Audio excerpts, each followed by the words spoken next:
Technical Support presents. Hard disk drive आपको 5400 RPM में मिल सकती है, जो आपको 75 एमबीपीएस की read and right speed provide करती है। 7200 आरपीएम में भी मिल सकती है, जो आपको 100 एमबीपीएस की read and right speed provide करेगी। SATA SSD and M.2 SATA SSD आपको 500 एमबीपीएस से 600 एमबीपीएस की read and right speed provide करती है।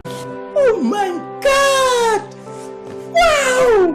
हेलो व्यूवर्स, कैसे हैं आप सब? स्वागत है आप सभी का मेरे इस यूट्यूब चैनल पे जिसका नाम है टेक्निकल सपोर्ट। मेरा नाम है मानस। तो चलिए आज के विषय पे चर्चा शुरू करते हैं। आज मैं बात करने जा रहा हूँ कि स्टोरेज एंड मेमोरी क्या होती है और मार्केट में कितने प्रकार की अवेलेबल है। गैजेट्स की दुनिया में हार्ड डिस्क को स्टोरेज के नाम से जाना जाता है। हार्ड डिस्क एक नॉन वोलेटाइल मेमोरी है। इसका मतलब ये है कि हार्ड डिस्क में हम सब ऑपरेटिंग सिस्टम एंड एप्लीकेशंस को सेव करके रख सकते हैं। नॉन वोलेटाइल मेमोरी का मतलब ये होता है कि अगर आप लैपटॉप को शट डाउन करके फिर स्टार्ट करते हो तो एप्लीकेशंस एंड ऑपरेटिंग सिस्टम कभी डिलीट नहीं होता है। मार्केट में आपको हार्ड डिस्क दो प्रकार की मिलेगी, hard disk drive and solid state drive. Hard disk drive यानी कि HDD and solid state drive यानी कि SSD। इन दोनों हार्ड डिस्क को हम अपने विंडोज लैपटॉप में यूज कर सकते हैं। यहीं पे अगर हम इस टॉपिक के और डेप्थ में चले जाएं तो HDD 2.5 इंचेस एंड 3.5 इंचेस में आती है। HDD का बेस डायमेंशन जो है वो है 2.5 इंचेस।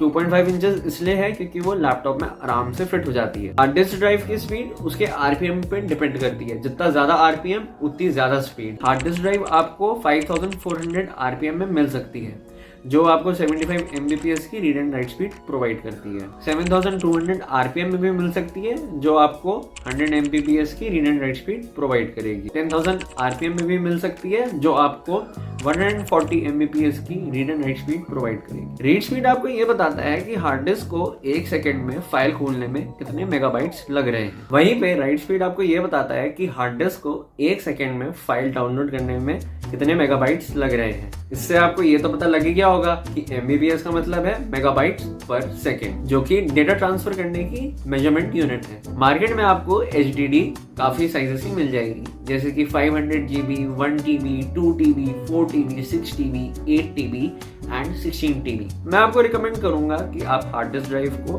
बेसिक स्टोरेज के लिए यूज करें, जैसे कि डॉक्यूमेंट्स, म्यूजिक, वीडियोस, पिक्चर्स को स्टोर करने के लिए। यहीं पे अगर मैं SSDs की बात करूं तो वो काफी वैरायटीज में आती है, जैसे कि SATA SSD, M.2 SATA SSD, M.2 NVMe PCIe 3.0 SSD, M.2 NVMe PCIe 4.0 SSD।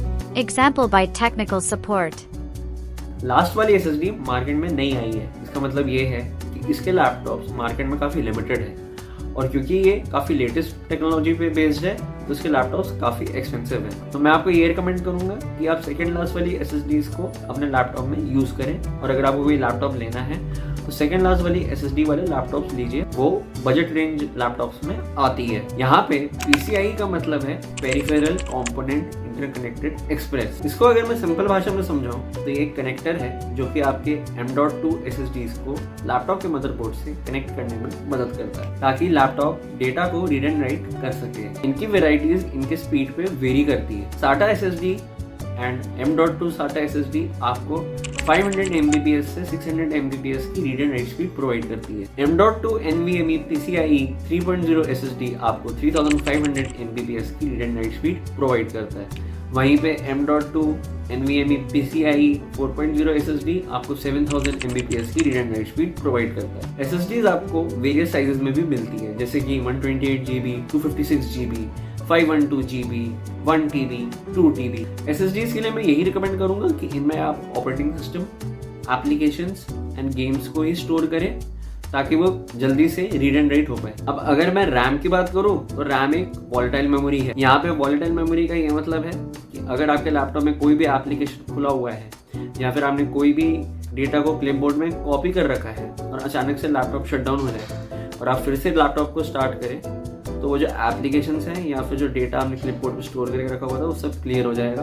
आपको वो सारी चीजें दोबारा से करनी पड़ेंगी। रैम की usage stored data and users action को प्रोसेस करने में आती है। एक लैपटॉप रैम का डायमेंशन 7x3x0.4 होता है। रैम आपको बहुत सारे साइज में मिल जाएगी, जैसे कि 8GB, 16GB, 32GB and 64GB। कितनी रैम स्टिक्स हम लैपटॉप में लगा सकते हैं वो लैपटॉप के स्पेसिफिकेशन में दे रखी होती है। अगर आप लैपटॉप की मेमोरी को अपग्रेड करना चाहते हो तो उसमें एक बात का ध्यान रखना, दोनों मेमोरी स्टिक्स की डेटा ट्रांसफर स्पीड सेम होनी चाहिए। इसको हम ड्यूअल चैनल कहते हैं। इस चीज को मैं एक एग्जांपल से आप लोगों को समझाना चाहूंगा। मान लीजिए कि आपके लैपटॉप में एक मेमोरी स्टिक 2933 मेगाहर्ट्ज की है और दूसरी जो आप लगाना चाहते हो वो है 3400 मेगाहर्ट्ज की। अब अगर आपने 3400 मेगाहर्ट्ज की स्टिक 2933 मेगाहर्ट्ज के साथ लगा दी तो 3400 मेगाहर्ट्ज की स्पीड कम होके 2933 मेगाहर्ट्ज पे स्टक हो जाएगी। इससे क्या है कि अभी जो दूसरी मेमोरी स्टिक है जो कि 3400 मेगाहर्ट्ज की थी वो आपको परफॉर्मेंस आउटपुट 2933 मेगाहर्ट्ज की देगी जितनी पहली स्टिक की आउटपुट है। अब आप सबके दिमाग में ये आ रहा होगा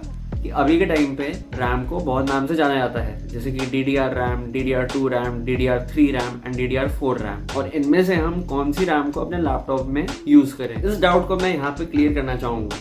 मार्केट में अभी जितने भी लैपटॉप्स आ रहे हैं DDR4 रैम में आ रहे हैं, और अभी जो DDR5 रैम है वो लेटेस्ट रैम मार्केट में आई है। कुछ ही लैपटॉप्स मार्केट में DDR5 रैम को यूज कर रहे हैं, पर क्योंकि वो DDR5 को यूज कर रहे हैं और वो लेटेस्ट है तो वो लैपटॉप्स काफी एक्सपेंसिव हैं। तो मैं आपको यही रिकमेंड करूंगा कि आप वो वाला लैपटॉप्स लीजिए जिनमें DDR4 रैम है, क्योंकि वो आपको चीप पड़ेगा। जो लैपटॉप DDR5 रैम के साथ आ रहे हैं वो स्लिम एंड थिन लैपटॉप्स हैं और गेमिंग लैपटॉप्स हैं। DDR4 रैम आपके वर्कलोड के हिसाब से बेस्ट रैम है। बस आप इस बात का ध्यान रख लीजिएगा कि जितना वर्कलोड आपका है उस हिसाब से आप रैम का साइज चूज करिएगा। अगर आपका वर्कलोड बहुत ज़्यादा है तो 16GB रैम लीजिएगा, क्योंकि मेरे हिसाब से 16GB रैम सफिशिएंट रैम है आपके हेवी वर्कलोड के लिए। और आपका वर्कलोड बहुत लाइट है तो आप 8GB रैम को यूज़ करिएगा। आप इस बात का ध्यान रखिएगा कि अगर आप 16GB रैम को यूज़ कर रहे हैं 16GB रैम की सिंगल स्टिक मत लीजिएगा, आप 16GB रैम की ड्यूअल स्टिक लीजिएगा, यानी कि 8GB की 2 स्टिक। उससे क्या है, एक तो आपका ड्यूअल चैनल हो जाएगा और दूसरा एफिशिएंसी लैपटॉप की बढ़ेगी। अगली वीडियो में मैं आपको बताऊंगा स्टोरेज एंड मेमोरी को लैपटॉप में इंस्टॉल कैसे करना है। मैं आपको ये भी बताऊंगा कि आप अपने लैपटॉप में कितनी मेमोरी स्टिक्स को इंस्टॉल कर सकते हो बिना स्पेसिफिकेशन चेक के, और उन मेमोरी स्टिक्स का कितना डेटा ट्रांसफर स्पीड होना चाहिए। अगर आपको मेरी ये वीडियो पसंद आई हो तो please like, share, subscribe and do not forget to leave a comment. आपके कमेंट्स मेरे को मदद करते हैं मेरी वीडियो क्वालिटी को बूस्ट करने में। आशा करता हूँ कि आपको मेरी ये video informative, interesting and knowledgeful लगी हो। मिलता हूँ मैं आपसे अपनी अगली वीडियो पे।